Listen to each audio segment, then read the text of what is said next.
저와 여러분은 우리의 육신이 죽으면 다시 부활한다는 것을 믿습니다. 네, 진짜 믿으십니까? 네. 우리 그리스도인에게는 부활이 매우 중요한 문제입니다. 우리에게 있을 부활을 믿으면서 오늘을 살아가기 때문입니다. 우리 그리스도인들은 다 그 믿음 가운데 살아가지요. 예수님이 죽은 자 가운데서 부활하지 않으셨다면 기독교는 죽은 종교입니다. 우리가 예수님을 믿을 이유가 없습니다. 그러나 지금 이 세상을 살아가고 있는 사람들 가운데 부활한 사람은 예수님을 제외하고는 한 사람도 없습니다.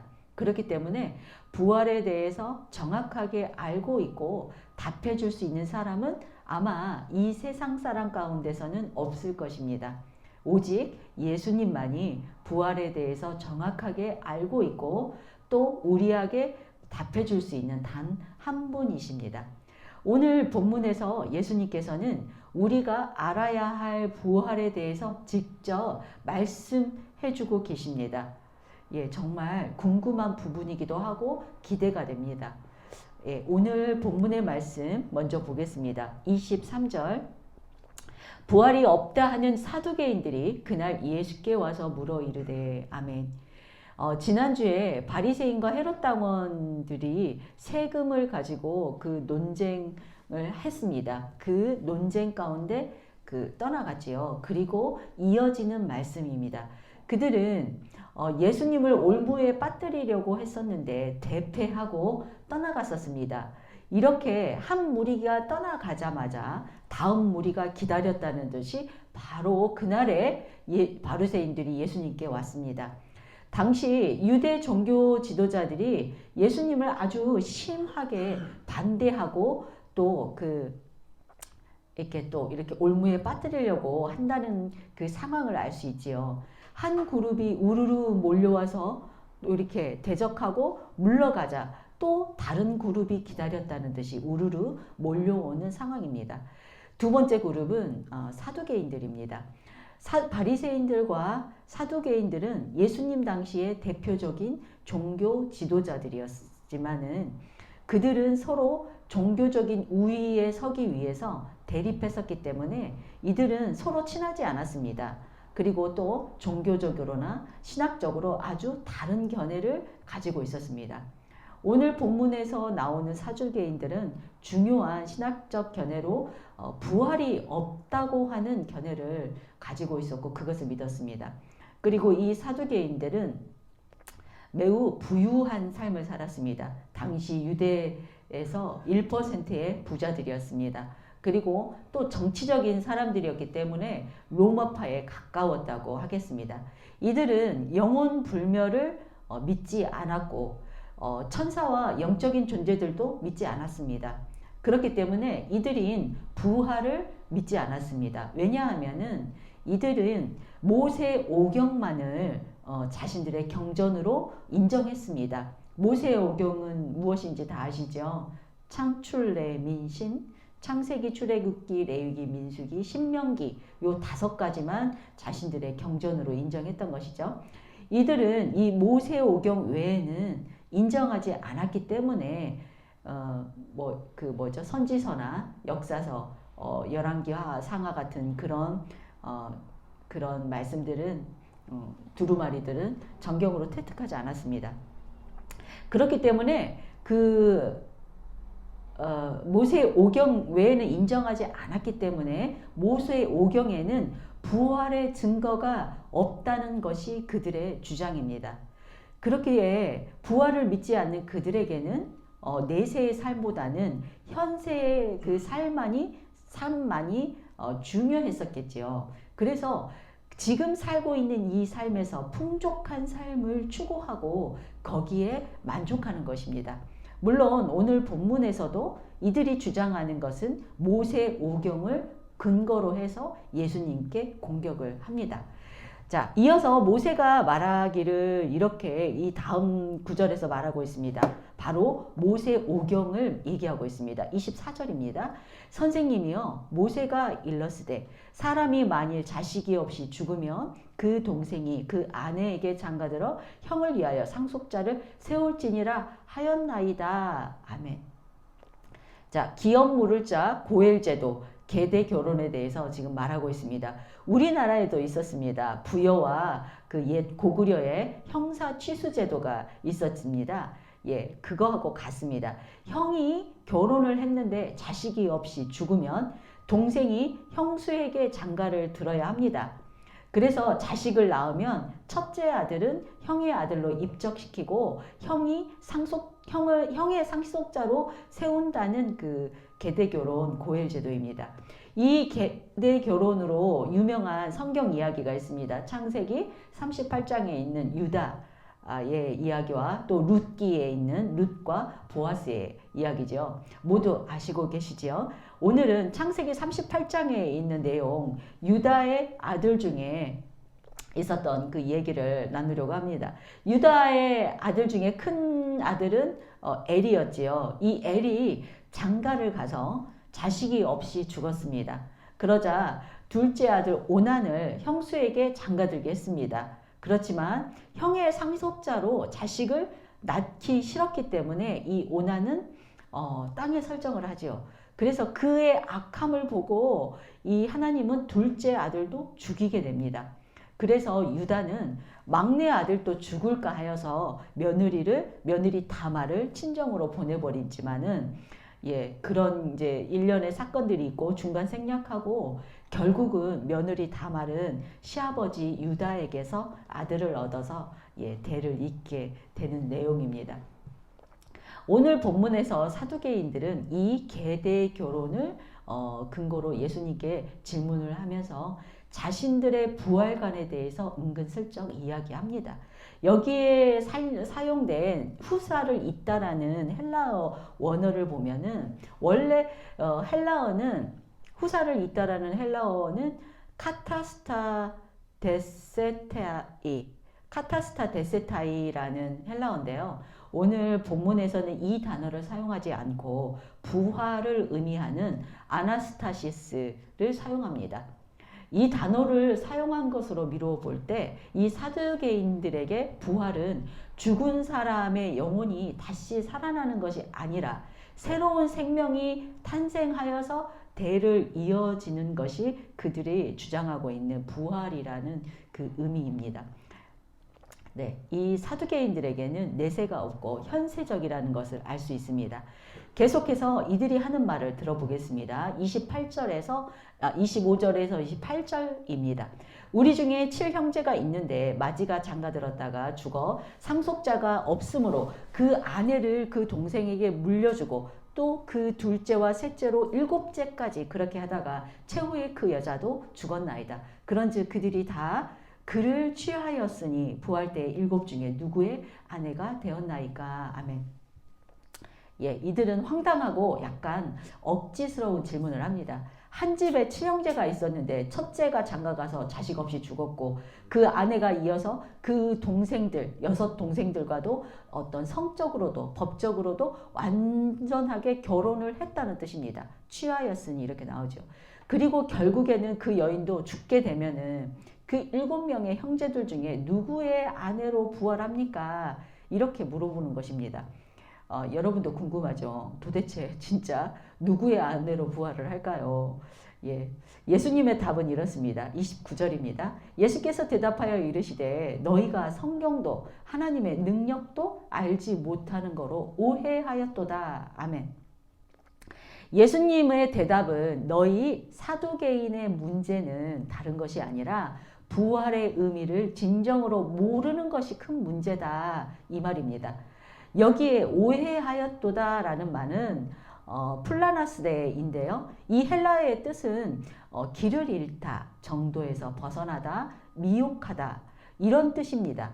한마디로 진리로부터 벗어나 잘못 이끌림을 받다라는 뜻입니다. 다시 풀어서 말해보면은 너희는 진리에서 벗어나 있다. 그렇게 오해한 이유는 너희가 성경도 모르고 하나님의 능력을 알지 못하고 있기 때문이다. 예, 이런 뜻으로 예수님께서 이들에게 말하고 있는 것입니다. 이들이 말하고 있는 근거는 모세 오경 중에서 신명기 25장 5절에서 6절까지 있는 말씀인데요. 제가 읽어드리겠습니다.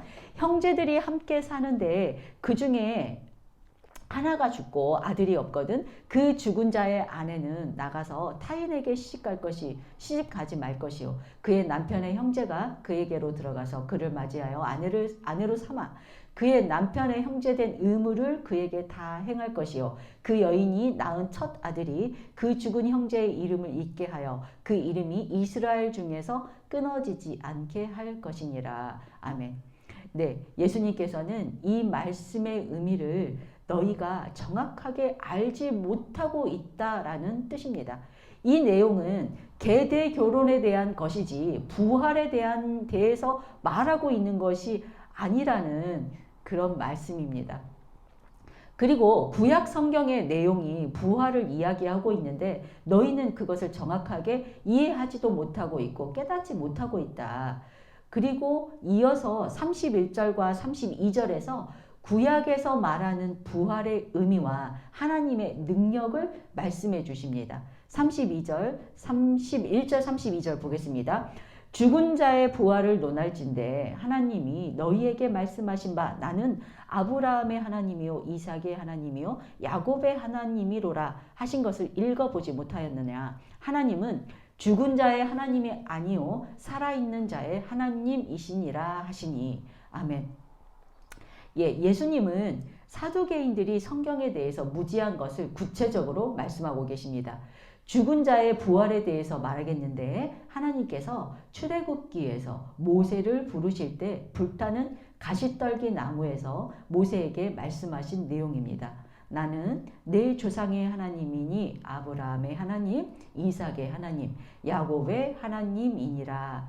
이렇게 하나님께서 직접 말씀하신 것을 너희는 읽어보지 못하였느냐 하고 이렇게 묻고 계십니다. 그리고 이어서 그 설명도 하시지요. 하나님은 죽은 자의 하나님이 아니요 살아있는 자의 하나님이시다. 이 말씀이 무슨 뜻입니까? 네, 예수님의 말씀을 풀어서 말하자면은 너희가 이 말씀의 진리를 깨닫지 못하고 있다. 이 말씀의 의미는 모세가 이 말씀을 하나님으로부터 들을 때 아브라함과 이삭과 야곱은 죽은 사람들이었지만 하나님 안에서는 살아있다라는 이 의미입니다. 네, 이것이 곧 죽은 자도 살리시는 하나님의 능력이라는 말씀입니다.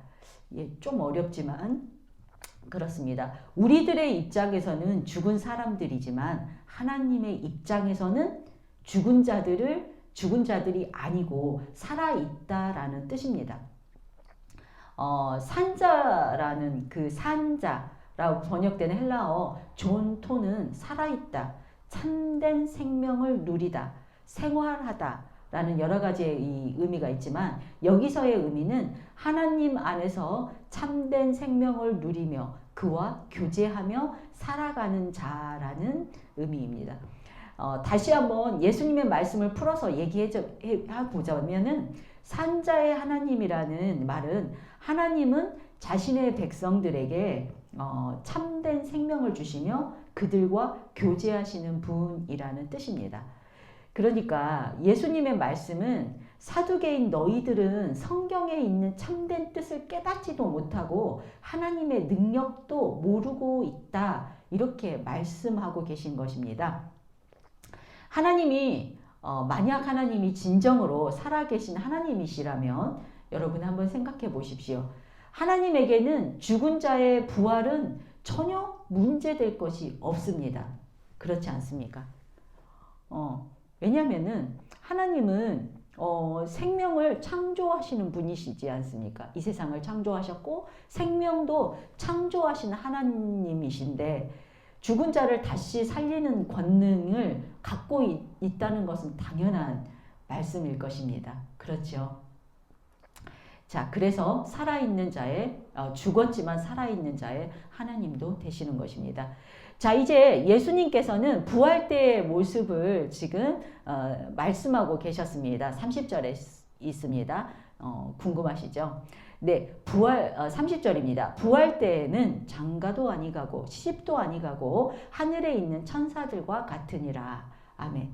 예, 부활의 때에는 결혼 제도에서 자유롭게 됩니다. 결혼 생활이 매우 행복하고 좋은 분도 계시겠지만 결혼해서 살다 보니 직장 생활하는 것보다 자녀를 양육하는 것보다 결혼 생활이 참 힘들다라는 생각이 드시는 분들도 네, 저를 포함해서 꽤 많이 있을 것입니다. 예, 우리가 부활 때에는 이 결혼 제도로부터 자유로워진다니 얼마나 반가운지 모르겠습니다. 노아의 홍수 때에 사람들이 먹고 마시고 시집가고 장가가느라 바빠서 하나님과 멀어져서 홍수에 쓸려 멸망하고 맙니다. 이 세상에서의 삶 중에서 이 대표적인 것이 먹고 마시는 것 다음으로 이 시집가고 장가가는 것이 아닐까 하는 생각이 제 개인적인 생각이 들었습니다. 예, 예수님께서 말씀하시는 부활의 삶은 달리 생각해 보면 이 세상의 삶의 어떤 질서와는 전혀 다른 삶을 살아가게 되는 것이 부활의 삶이라는 의미도 되겠습니다. 부활의 삶은 죽은 우리의 몸이 소생해서 이 세상에서 전과 같은 삶의 형태로 사는 것을 의미하는 것이 아닙니다. 잠깐 비교해서 부연 설명을 하자면 요한복음 11장을 보시면 예수님은 죽은 나사로를 살리셨습니다. 그러면 이 나사로는 부활입니까? 네, 이 나사로는 부활이 아니라 소생입니다. 나사로는 소생해서 이 세상에서 우리와 똑같은 현실의 삶의 질서 속에서 현실의 삶을 계속 살아갔었습니다. 그것은 부활이 아닙니다. 부활은 이 세상의 삶과는 완전히 다른 형태의 삶을 살게 되는 것을 말합니다.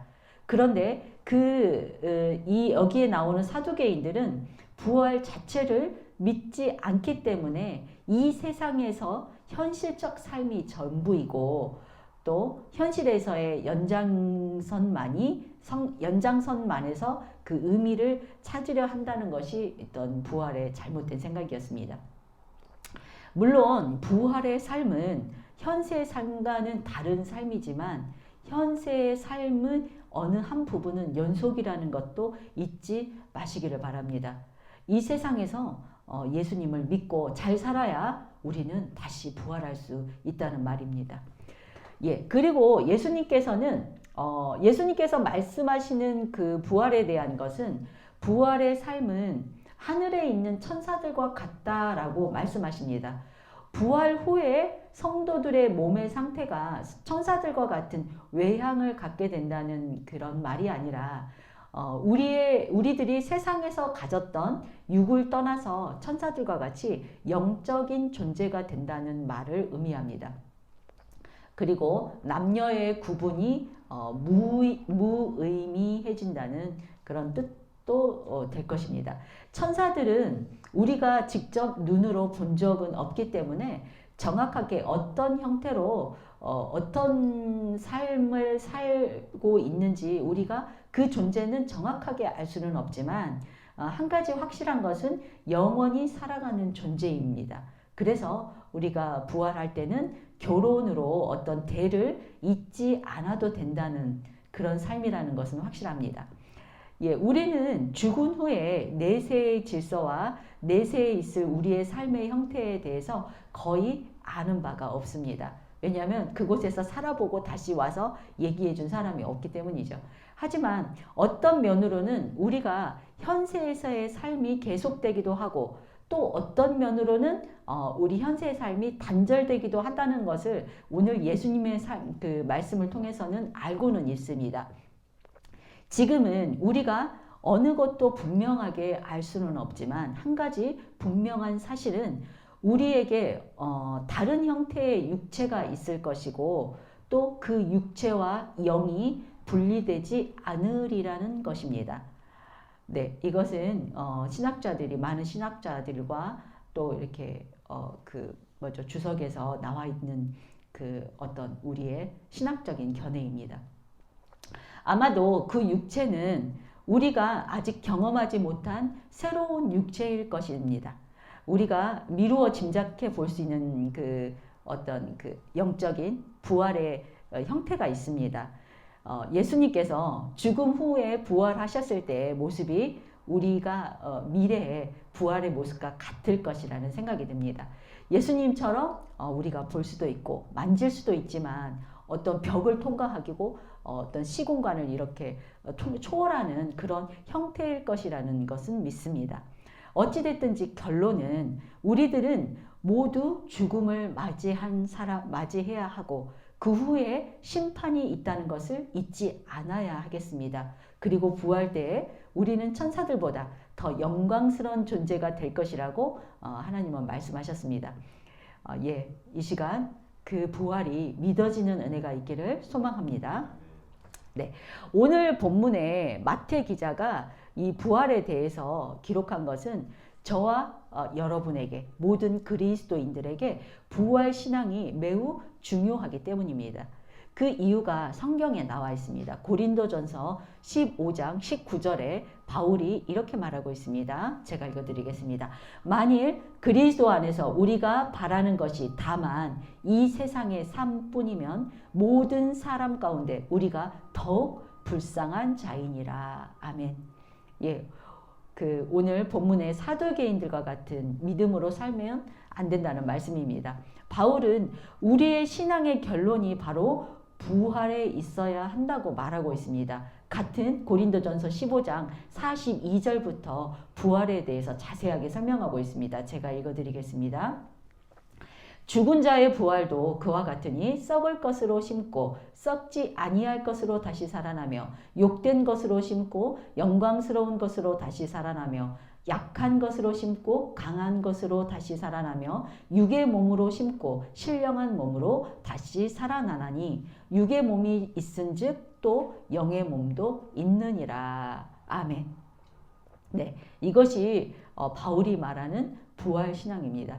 그리고 이어지는 51절에서 부활의 결론을 정리하고 있습니다. 제가 읽어드리겠습니다. 보라, 내가 너희에게 비밀을 말하노니 우리가 다 잠잘 것이 아니요 마지막 나팔의 순식간에 홀연히 다 변화되리니 나팔 소리가 나매 죽은 자들이 썩지 아니할 것으로 다시 살아나고 우리도 변화되리라. 아멘. 네, 예수님이 하신 말씀을 아주 우리가 이해하기 쉽게 이렇게 바울이 풀어놓았습니다.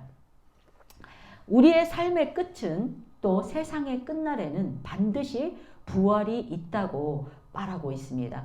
우리의 영혼은 소멸하지 않고 영으로 다시 살아납니다. 죽음 후에는 반드시 심판이 있고 예수님을 믿고 의롭다 칭함을 받은 사람들은 하나님의 나라에 영원히 영적인 존재로 하나님과 교제하며 살아가고 예수님을 믿지 않은 이들은 동일하게 영적인 존재로 영원한 불지옥에서 살아가게 됩니다. 예, 지금 이 시간 여러분에게 믿어지는 은혜가 있기를 소망합니다. 예, 이 말씀이 믿어지십니까? 아멘, 아멘. 자, 이제 오늘 제목 여러분은 부활을 믿으십니까?에 대한 답은 해결되셨습니까? 네, 예수님께서는 오늘 본문에서 아직 부활하시기 전이었지요. 부활하시기 전의 시점에서도 분명하게 부활을 말씀하고 계십니다. 세상의 창조주 되시는 예수님의 말씀은 한치의 오차도 없는 진실임을 믿으시기 바랍니다. 부활의 세계와 형태에 대해서 우리는 명확하게 알 수 없고 경험할 수도 없지만 살아계신 하나님과 교제하는 영광의 나라가 있음은 우리 오늘 말씀을 통해서 확실하게 알게 되었습니다. 믿음은 바라는 것들의 실상이요 보이지 않는 것들의 증거라고 했습니다. 믿으십시오. 부활은 반드시 있습니다. 그리고 꼭 알아야 할 것은 부활 후에 하나님과 교제하며 영광의 나라에 갈 수 있는 삶은 지금 바로 현재의 삶으로 결정된다는 것입니다. 부활의 삶은 우리가 본 적도 없고 알지 못했던 세상이기에 그동안 믿어지지 않으셨다면 오늘 말씀을 통해서 예수님께서 직접 말씀하신 부활과 우리에게 약속하신 천국을 믿으시기를 소망합니다. 예수님께서는 십자가의 죽음 후에 부활하심으로 우리에게 직접 부활을 보여주셨고 명확하게 증거하셨습니다. 예수님의 이름으로 여러분에게 부탁드립니다. 부활을 믿으십시오. 그리고 지금부터는 저와 여러분의 삶이 부활을 향한 여정이 되기를 소망합니다. 예, 찬양하고 기도하겠습니다.